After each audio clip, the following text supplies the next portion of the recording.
ہم تسلیم کے آخری درجے تک چلے جائیں، ہم ان کے بارے میں اتنا یقین کامل رکھیں کہ ہم آنکھ بند کر کے اعتبار کریں کہ ان کی زبان سے جو نکلتا ہے وہ ہوتا ہے، کیونکہ ان کا لہجہ ہی حقیقت میں کن ہے۔ یہ جو کہتے ہیں وہ ہو جاتا ہے، یہ جو کہتے ہیں، جو امر کرتے ہیں ویسا ہوتا ہے۔ میرے ساتھ میں بادشاہ اللہم صلی علی محمد و آل محمد ظاہراً ہارون کے قید خانے میں تھے، ظاہراً میں نے لفظ استعمال کیا، حقیقت میں تو نہیں۔ درود سارے حضرات مل کے بلند آواز سے پڑھیے گا، اللہم صلی علی محمد و آل۔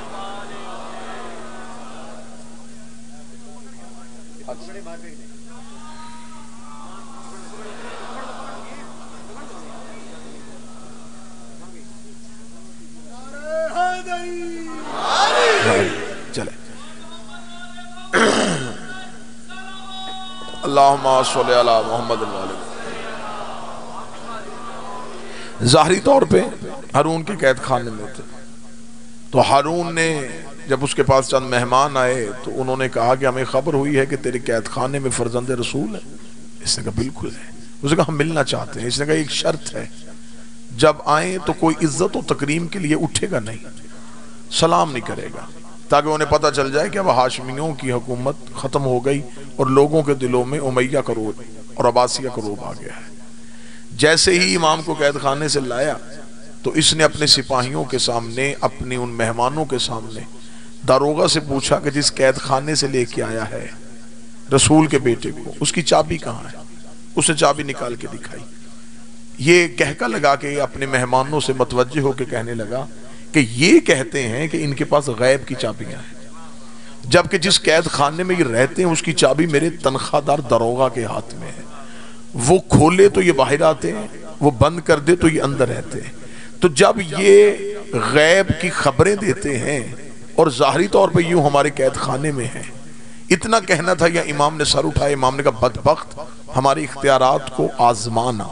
یہ کہتے ہی امام نے قید کی حالت میں سامنے والی دیوار کی طرف اشارہ کر کے کہا کہ اگر میں چاہوں تو یہ دیوار سونے کی ہو جائے۔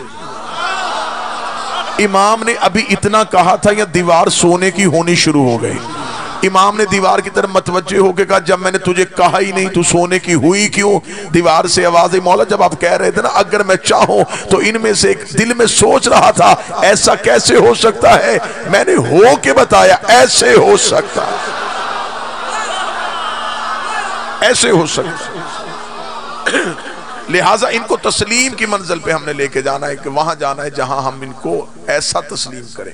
اب کل گفتگو ہوئی تھی، مکمل کی مکمل گفتگو تھی مخدومہ کے حق پہ، کہ جو مقدمہ جو ہے وہ دنیا کی کوئی عدالت سنے نہ سنے، لیکن ہمیں یقین ہے کہ اللہ کی عدالت میں ضرور سنا جائے گا۔ Fatima in the court of Allah versus Khalifa, یقیناً یہ خلافت کے خلاف مقدمہ بارگاہ پروردگار میں ضرور سنا جائے گا۔ کل جہاں سے گفتگو چھوڑی تھی وہیں سے گفتگو کو متصل کرنے لگا ہوں۔ حاکم مانگ رہا تھا شہزادی سے گواہ، یہیں پہ گفتگو تھی اگر آپ کے اذان مطلوب ہو۔ حاکم نے شہزادی سے گواہ طلب کیے کہ آپ مجھے گواہ دیں۔ سب سے پہلا سوال آج کے اسی موضوع کو شروع کرتے ہوئے میرا پہلا سوال یہ ہے کہ حاکم نے کہا ہے کہ میرے پاس ایک حدیث ہے جس کی بنیاد پہ میں بنت رسول کو اس جاگیر سے محروم کر رہا ہوں، اور وہ حدیث اس نے کہی کہ رسول نے کہا کہ جو ہم چھوڑ کے جائیں وہ ترکہ ہوتا ہے، وہ صدقہ ہے، اس میں اولاد کا کوئی حصہ نہیں ہے، وہ امت کا حق ہوتا ہے۔ اب یہ پہلی دلیل تھی جو سیدہ کا حق غصب کرنے کے لیے دی گئی۔ سب سے پہلے میں انتہائی زیرک چہروں کے سامنے یہ گزارش کروں گا کہ اولاد کو وصیت ہوتی ہے، وصیت دوستوں کو نہیں کی جاتی، اولاد کو کی جاتی۔ اگر رسول کی یہ وصیت تھی تو یہ وصیت اولاد پیغمبر کے پاس ہونی چاہیے تھی۔ اب اس صحابی نے یہ دلیل قائم کی گئی کہ رسول ہمیں یہ بتا کے گئے تھے تو جب رسول نے اگر ان کی اس بات کو تسلیم کیا جائے کہ انہیں بتایا تھا، تو کیا نبی نے اپنی زندگی میں انہیں خلافت کا حقدار سمجھا تھا؟ اگر نبی نے ان کی خلافت کا اعلان کر دیا تھا تو پھر 3 دن سقیفہ بنی سعدہ میں ووٹنگ کیوں ہوئی تھی؟ تھوڑا متوجہ رہیں گے تو آپ میرا خیال ہے، اگر رسالت مآب نے ہی انہیں کہہ دیا تھا تو پھر انہیں چاہیے تھا پہلے ہی مرحلے پہ وہ تخت پہ بیٹھ جاتے۔ تو یہ تو ہوئے حادثاتی طور پہ خلیفہ، حادثاتی ہوئے نا سرکار کہ مہاجرین و انصار لڑ رہے تھے۔ اب دیکھیں 2 طرح کی خلافت سامنے آ رہی ہے تاریخ میں۔ ایک خلیفہ بن رہا ہے نبی کی زندگی میں، ایک خلیفہ بن رہا ہے نبی کے جانے کے بعد، ایک کا اعلان ہو رہا ہے غدیر میں، ایک کا اعلان ہو رہا ہے سقیفہ بنی سعدہ میں، ایک کا اعلان دن کی روشنی میں 1.25 لاکھ صحابہ کے مجمع میں رسول نے ہاتھ پکڑ کے کیا، ایک کا اعلان چند مسلمانوں میں سقیفہ بنی سعدہ میں، ایک دوسرے صحابی نے ہاتھ پکڑ کے کیا۔ چلے میں اگر بالکل نتیجے پہ آؤں تو ایک کو رسول خلیفہ بنا رہا ہے، ایک کو صحابی خلیفہ بنا رہا ہے۔ مسلمان ہمیں صرف اتنا بتائیں ان دونوں میں سے تسلیم کی منزل پہ کون ہے؟ ان دونوں میں سے منزل تسلیم پہ کون ہے؟ ہمیں رسول کی بات کو تسلیم کرنا ہے یا ہمیں صحابی کی بات کو تسلیم کرنا ہے؟ اگر تو درود ہے صحابی پہ تو پھر صحابی کا بنایا خلیفہ ٹھیک، اگر درود اور تسلیم ہے مصطفیٰ کے لیے تو پھر ہمیں خلافت بھی مصطفیٰ والی لینی۔ بی بی نے کہا کہ تجھے تو میرے بابا نے بنایا نہیں تھا، تجھے کیسے پتا چلا کہ یہ وصیت میرے بابا نے کی ہے؟ اس نے کہا سیدہ میرے پاس اس پہ نص ہے اور وہ حدیث کی نص ہے اور وہ صرف ایک ہی ہے۔ میں نے کل گزارش کی کہ بی بی نے مسلسل 40 آیتیں پڑھی، اور میں نے آپ کے سامنے یہ بھی گزارش کی تھی کہ بی بی نے پہلا گواہ امیر المومنین، دوسرے گواہ مولا حسن، تیسرے گواہ جناب حسین اور چوتھی گواہ جناب ام ایمن کو بنایا تھا۔ اب آج کے مرحلے پہ، پہلے مرحلے پہ میں اس بات کا جواب دوں کہ آخر جناب سیدہ نے ام ایمن ہی کو کیوں گواہ بنایا؟ ام ایمن کو گواہ کیوں بنایا جبکہ فضہ موجود تھی، ام الفضل موجود تھی، اسما موجود تھی؟ ان سب مستورات کے ہوتے ہوئے ام ایمن کا انتخاب کیوں کیا گیا؟ اس وجہ سے کیا گیا بی بی مقدمے کی تیاری گھر سے کر کے چلی تھی۔ حاکم نے پیش کرنی تھی ایک جھوٹی من گھڑت حدیث، وہ حدیث یہ تھی کہ نہ ہم کسی کے وارث ہوتے ہیں نہ ہم کسی کو وارث بناتے ہیں، یہ حدیث پیغمبر اس نے پیش کرنی تھی۔ ام ایمن کو بی بی اس لیے لے کے گئی کہ ام ایمن تھی جناب عبداللہ کی کنیز، ورثے میں ملی تھی رسول کو۔ متوجہ ہیں تو جناب، یہ رسالت مآب کی کنیز نہیں، حضرت عبداللہ کی کنیز تھی۔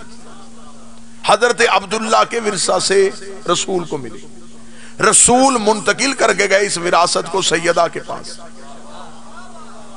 بی بی نے ام ایمن کو دربار میں کھڑا کر کے حدیث کو جھوٹا ثابت کر دیا کہ اگر تیری حدیث ہے کہ ہم وارث بنتے نہیں تو میرا بابا اس کا وارث کیوں بنا؟ زندہ تصویر ہے نا، ام ایمن کی شکل میں زندہ تصویر ہے کہ میرا باپ اس کا وارث بھی بنا ہے اور پھر مجھے اس کا وارث بنایا بھی ہے۔ اس میں اب اگلا دوسرا سوال میں آپ کے سامنے خود ہی قائم کروں گا، مشکل سوال ہے، میں خود قائم کرتا ہوں۔ اب آپ سے لوگ یہ سوال بھی پوچھنے کی کوشش کریں گے کہ دیکھیں وراثت تقسیم ہوتی ہے مرنے کے بعد، اور وہ وراثت تقسیم کرنے کے لیے وصیت کی ضرورت نہیں ہوتی، وراثت خود بخود تقسیم ہو جاتی ہے، منتقل ہو جاتی ہے اولاد کے نام۔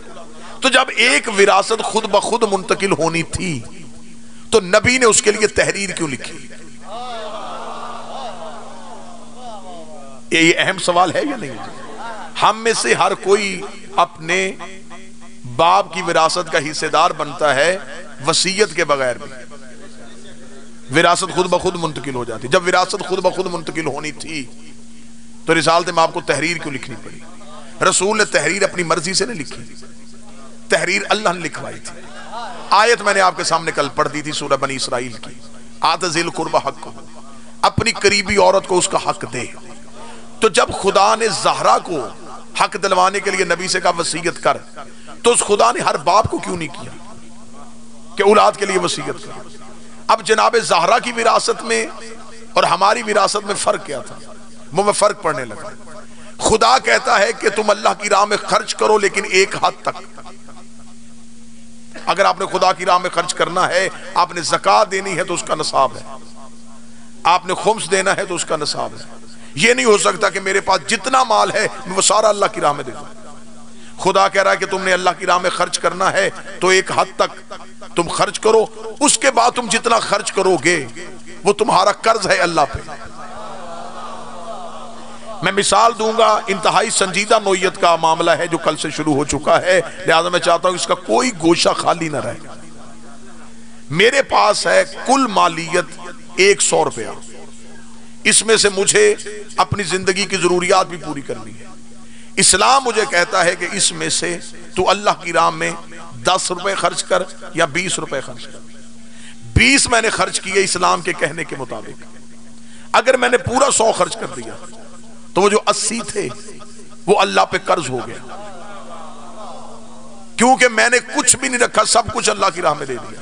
اب میں بار بار یہ مثال اس لیے دے رہا ہوں کہ جب میں لفظ کہوں گا تو یقیناً آپ کے ذہن تیار ہو چکے ہوں گے اس لفظ کے لیے. میرے پاس جو تھا اگر میں نے سارا اللہ کی راہ میں دے دیا تو پھر وہ ہو گیا اللہ پہ قرض. اب اللہ نے اس قرض کو واپس کرنا ہے. خدیجہ کے پاس جتنی دولت تھی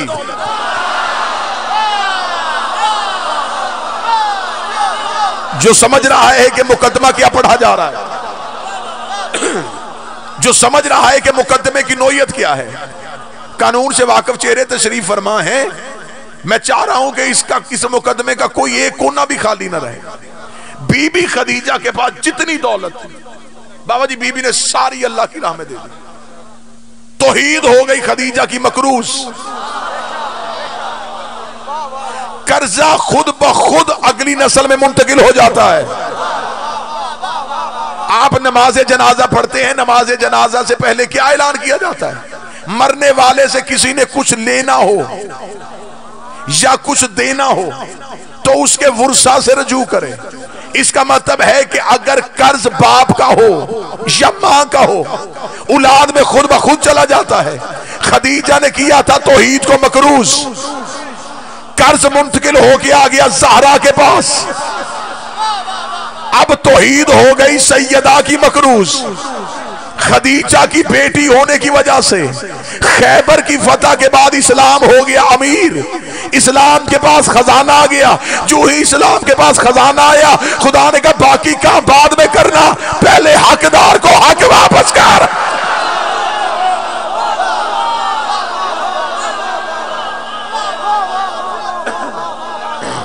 بسم اللہ. پہلے حقدار کو اس کا حق واپس کر.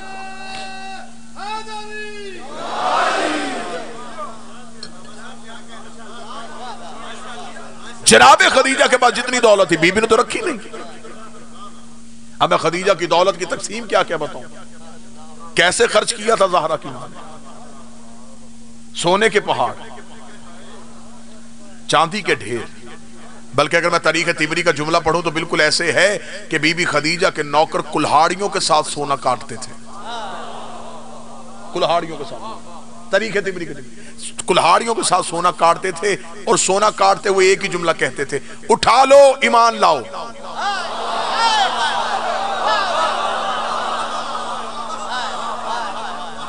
اٹھاؤ ایمان لے، اٹھاؤ ایمان لے. اس کا مطلب ہے کہ خدیجہ نے یوں دولت اللہ کی راہ میں دے دی، کچھ بھی نہ رکھا. توحید ہو گئی تھی مکروز. اللہ پہ تھا خدیجہ کا قرضہ، وارث بن گئی خدیجہ کی بیٹی. قرضہ کرنا تھا زہرا کو واپس. خیبر میں اسلام امیر ہوا. مسلمانوں نے پہلی بار اتنی مقدار میں سونا دیکھا. بلکہ بہت بڑی بڑی ہستیوں نے پیٹ بھر کے کھجوریں کھائیں. اگر یہ صحیح بخاری میں ہے تو میرا خیال پھر یہ صحیح ہے. پیٹ بھر کے ہمیں کھجوریں نصیب ہوئی. اسلام امیر ہو گیا. اتنا اسلام امیر ہو گیا کہ لکھا ہوا ہے کہ اس دن مسلمانوں کے بچے مدینے کی گلیوں میں سونے کی ڈلیوں سے کھیل رہے تھے. لوگ دکانوں پہ جا جا کے دستک دے کے کہہ رہے تھے کھاتا کھولو. تائید فرمائیے گا بابا جی. آج ہم امیر ہو گئے ہیں. آج ہم آپ قرض واپس کرنے کے لیے آئے ہیں. بیت المال میں خزانے بھر گئے تھے اور کتابوں کے جملے لکھے ہیں کہ ایک ایک صحابی کے, سنی کتاب کا حوالہ دے رہا ہوں, ایک ایک صحابی کے حصے میں ایک ایک کنتار سونا آیا تھا. کنتار کسے کہتے ہیں؟ ایک اونٹ کی کھال میں جتنا سونا آ جائے. اور جب میں اونٹ کی کھال کہوں تو آپ نے اس دور کے اونٹ ذہن میں نہیں رکھنے. ہاں یہ عربوں کے اونٹ تھے. بندے بھی لمبے ہوتے تھے, اونٹ بھی قداور ہوتے تھے. جیسے سوار ہوتے تھے ویسی سواریاں ہوتی تھی. ایسے ایسے عربوں کے اونٹ. اور ایک ایک صحابی کے حصے میں ایک ایک کنتار, ایک ایک اونٹ کی کھال میں سونا لے کے مسلمان خیبر کے بعد اپنے اپنے گھروں میں واپس آئے. اسلام امیر ہو گیا. بیت المال میں خزانے بھر گئے. اور جب امیر المومنین اپنے گھر میں آئے تو علی کے ہاتھ میں تلوار, چہرے پہ سفروں کا پسینہ. سیدہ ملکہ تطہیر اپنی عزت والی جگہ سے اٹھی اور علی کے سامنے کہتی یا علی میں نے بوزر و کمبر سے سنا ہے کہ آج اسلام امیر ہو گیا. آج مسلمانوں کے بچے مدینے کی گلیوں میں سونے کی ڈلیوں سے کھیل رہے ہیں. بیت المال میں خزانے بھر گئے ہیں. لوگ اپنے قرض واپس کر رہے ہیں. اور میں نے یہ بھی سنا ہے کہ خیبر بھی آپ نے فتح کیا ہے, مرہب کو بھی آپ نے مارا ہے, قلعہ کموس پہ علم بھی آپ نے نصب کیا ہے. بی بی نے امتحاناً جملہ کہا یا علی آپ کا کوئی مال پیچھے آ رہا ہے, آپ کا سونا پیچھے آ رہا ہے, آپ کا خزانہ پیچھے آ رہا ہے. علی نے مسکراتے ہوئے سیدہ کی طرف دیکھ کے کہا میرے آقا کی بیٹی, میرے مولا کی بیٹی, تجھے نہیں پتا وہ صدقہ تھا, ہم سید ہیں. وہ صدقہ تھا, ہم سید ہیں. وہ صدقہ تھا.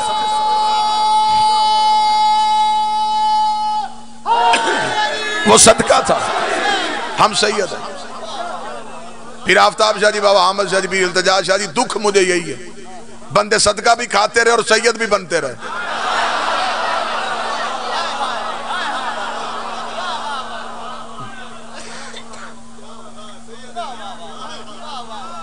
وہ صدقہ تھا, ہم سید ہیں. جس علی نے خیبر کا صدقہ گھر نہیں رکھا تھا, اگر صدقہ ہوتا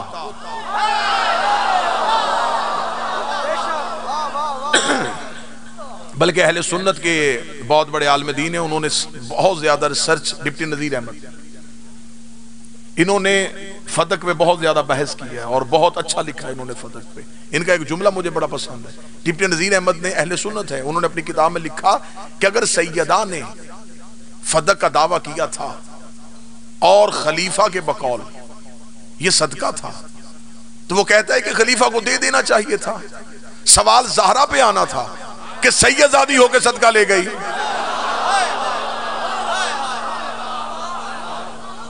خلافت میں تو پھر بھی سوال نہیں اٹھنا تھا.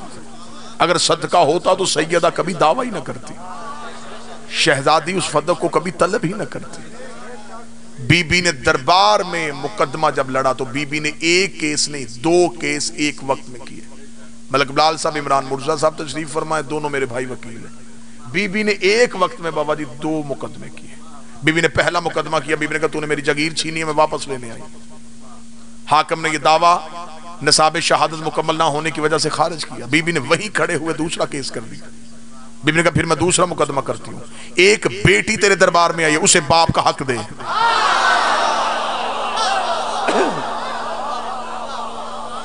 جب اتنا کہنا تھا تو اس نے کہا زہرا میں بار بار کہہ رہا ہوں کہ تیرا باپ نبی تھا, نبی کا چھوڑا ہوا امت کا ہوتا ہے, نبی کچھ بھی نہیں چھوڑ کے جاتے. یہ دنیا کی دولت, یہ مال نبیوں کے لیے کچھ نہیں ہوتا, نبی صرف علم کے وارث ہوتے ہیں, نبی کچھ نہیں چھوڑ کے جاتے. اتنا کہنا تھا, کیا کہنے سیدہ تیرے جملے پہ, میں زندگی نہ وار دوں اپنی شہزادی کے جملے پہ. بی بی جلال میں آ کر دی, اچھا میرا باپ نبی تھا تو میرے باپ کا حق نہیں دیتا, میری ماں کا حق مجھے واپس کر.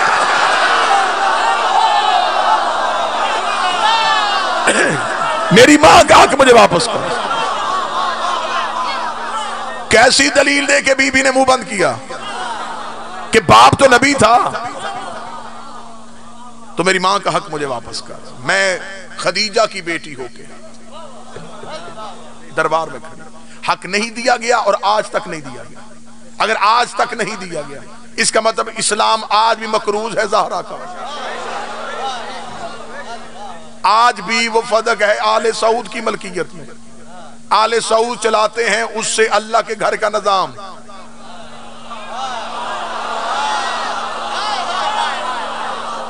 پھر مجھے جملہ کہنے کی اجازت دینا, بندے ان کے ہاتھ نہ چومے کہ یہ خانہ کعبہ کی خدمت کر رہے ہیں, اللہ کا گھر آج بھی زہرا چلا رہی ہے.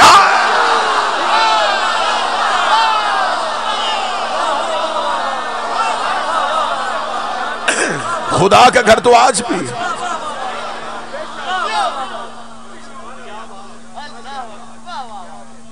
متوجہ ہیں صاحبان اس مقدمے کی جانب, کیونکہ اب یہ بات ہل چکی ہے تو اب یہ کسی منطقی انجام تک پہنچے. دنیا کے سامنے یہ فیصلہ ہو کہ یہ فدق جگیر پہ حق بی بی کا چھینا گیا تھا, اور خدا کہتا جو کسی مظلوم کا حق چھینے وہ فاسق ہوتا ہے.